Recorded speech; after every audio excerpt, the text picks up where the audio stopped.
I want to say thank you again to everyone for coming to the videos and participating in the discussion about this event with the USS Fitzgerald. I think we're getting closer and closer to the truth. The fact that it's being more and more discussed here and less being discussed in mainstream media circles, I think is not a coincidence. So today I'm hoping to add to the discussion with some information. Now, I know the first reaction a lot of you are going to have to today's video is this is circumstantial. This isn't smoking gun. This doesn't prove anything. However, I want to remind folks of someone named Major Nidal Hassan. That was the Fort Hood shooter. And prior to his rampage, if you had put together certain things about him, it would have been seen as only circumstantial. But had somebody looked into it, and had somebody decided to take action and at least speak about it, maybe we'd have some soldiers with us today that aren't. So I'm going to take the chance on maybe being ridiculed and having fingers pointed at me, but I'm going to put the information out there. Now, a couple videos ago I made the allegation that there was a tie-in between the issue in Bogota, Colombia with 3 high-ranking Marines that had sensitive Navy, and that's what the Marines are, they're part of the Navy, information stolen. Now I'm going to walk people through this investigation I've done last 72 hours and see if folks out there can put the same puzzle pieces together as I am. This is a picture of the USS Fitzgerald and its visit to Subic Bay in the Philippines. This is the 2nd of April. Now this is, at the time, it was just a little puff piece done by the Philippine Star, but there's a little bit of information down here I think that's very relevant today.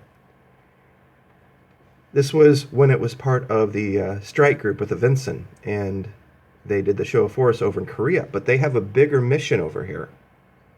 Okay, and that's covered here. Excuse me.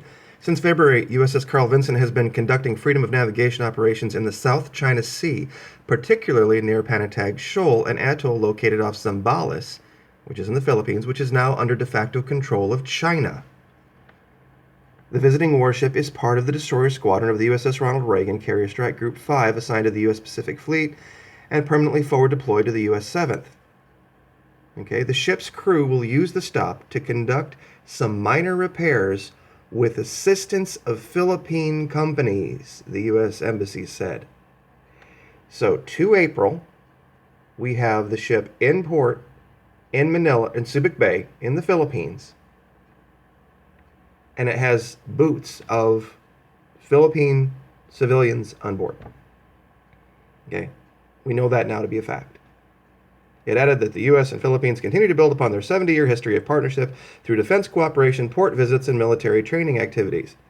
The Philippine and American militaries have worked together on areas of mutual interests, including humanitarian assistance, disaster relief, counterterrorism, cybersecurity, and maritime security.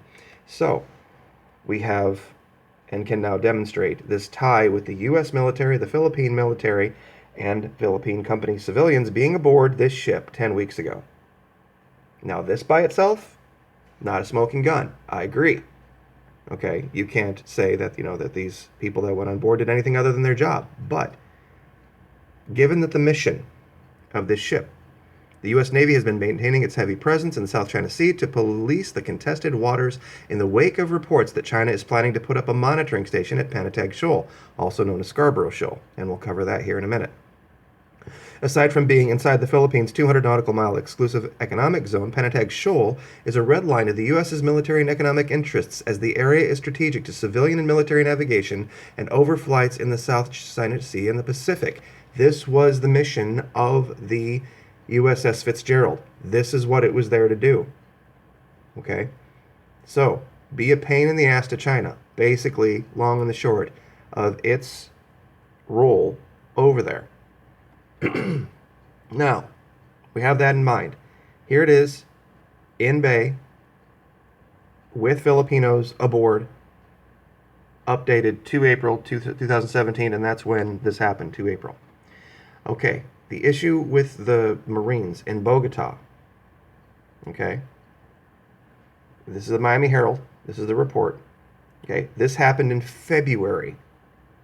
Okay, so this is about 2 months prior to the visit of the USS Fitzgerald.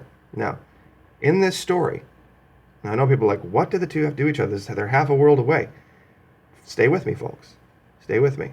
Okay, two very high-ranking Marines, pardon the ad here, but, excuse me, three very high-ranking Marines had their personal stuff stolen, along with sensitive military-issued electronics.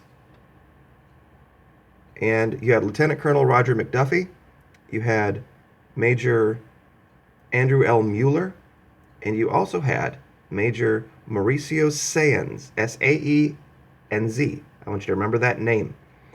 Okay, now here's the story. Okay, two of the officers, all three went out. They went out absent of the other Marines. All the Marines had been out, but they had a curfew. These three decided to break curfew.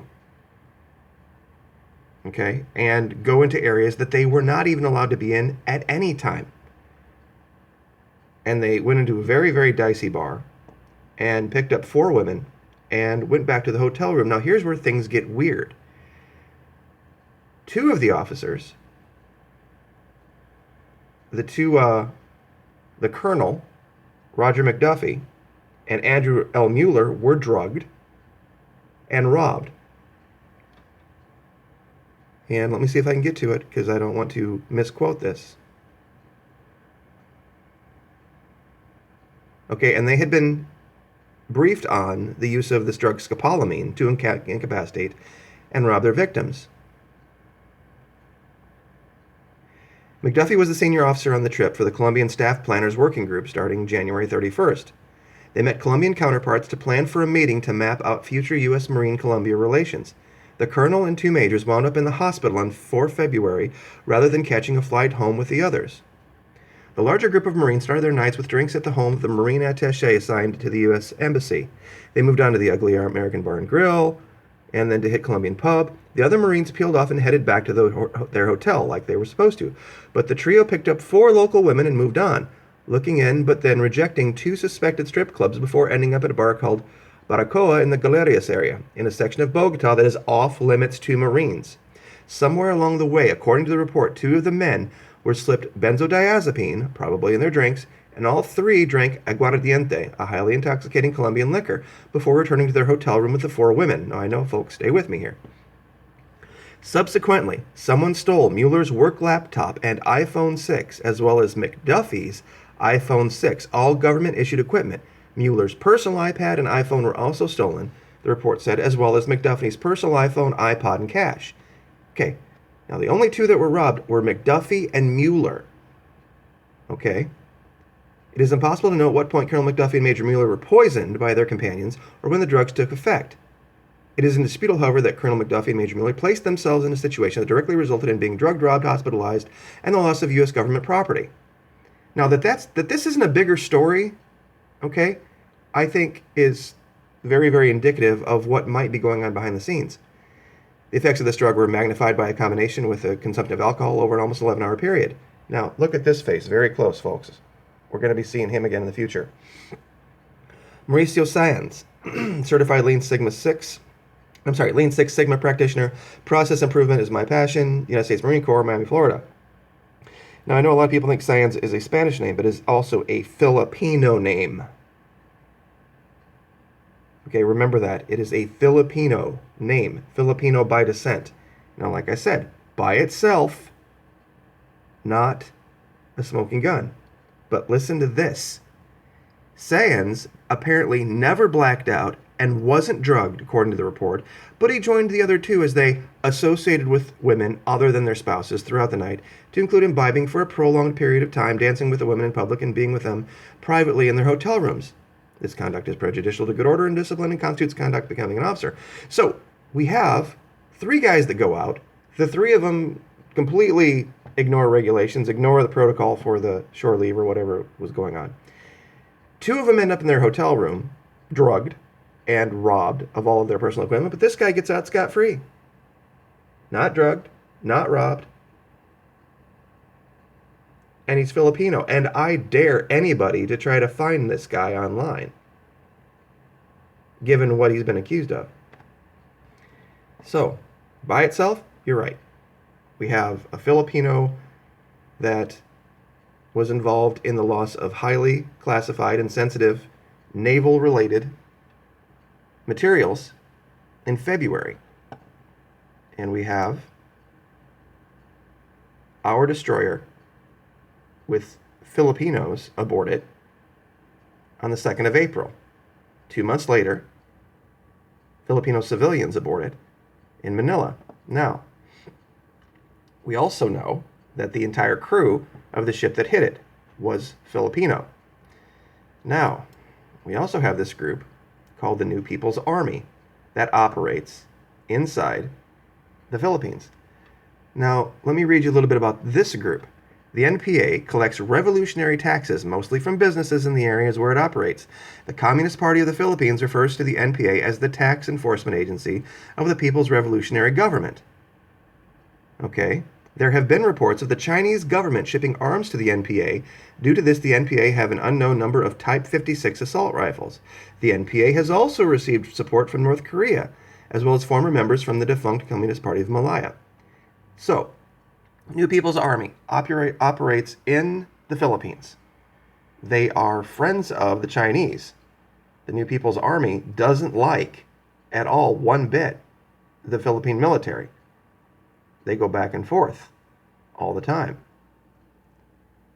In fact, the NPA claims responsibility for the assassination of U.S. Army Colonel James Nicholas Rowe, founder of the U.S. Army SEER course, Survival, Evasion, Resistance, Escape.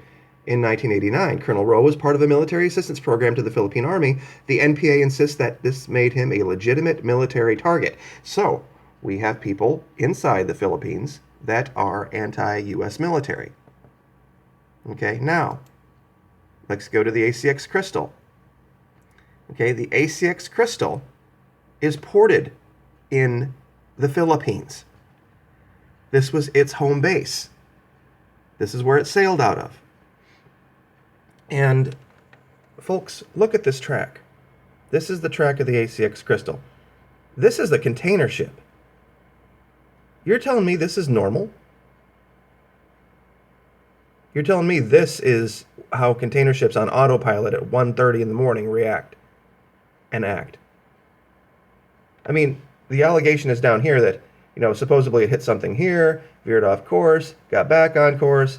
Oh no, what did we hit? Oh, maybe we should go back and see. Let's turn around back over here and go back all the way past where something happened. And then go here, oh, okay, all right. And then let's go. Let's, instead of just going straight back down our course here, let's go all the way up here, then let's amble over here, and then let's make a right-hand turn over here, and, really? Yeah. Yeah, tell me another one, folks. So, what do we have? We have a report of sensitive naval information being robbed, and the actions of a Filipino Marine in our employ being very suspect, and the information being buried, because I don't think anybody who's come to my videos learned about the issue with the 3 Marines other than by coming to my videos, because I've checked. There was a little blurb on Fox News, but it's so deep, you got to dig and dig and dig to find it. We have our destroyer, the one that got attacked, in port in the Philippines with Philippine civilians aboard 10 weeks prior. We have anti-military, U.S. military activities supported by China in the Philippines. We have a crew of the ship that attacked that's all Philippine, that supposedly waited an hour to report this. Yep, you're right. All circumstantial. But folks, come on. Seriously, we have to be a little bit smarter now after this thing with Major Nadal Hassan. We can't sit and play this game anymore where we have to wait for indisputable evidence before we go and start getting involved in this, or we're going to lose more ships, we're going to lose more people. So, anyway, I hope this helped. I hope this contributed. Once again, thank you very much. I'm humbled by all of the attention the videos have gotten. I'll try to continue to make videos that are relevant and intelligent and thoughtful. So, Like, share, subscribe. Thank you so much.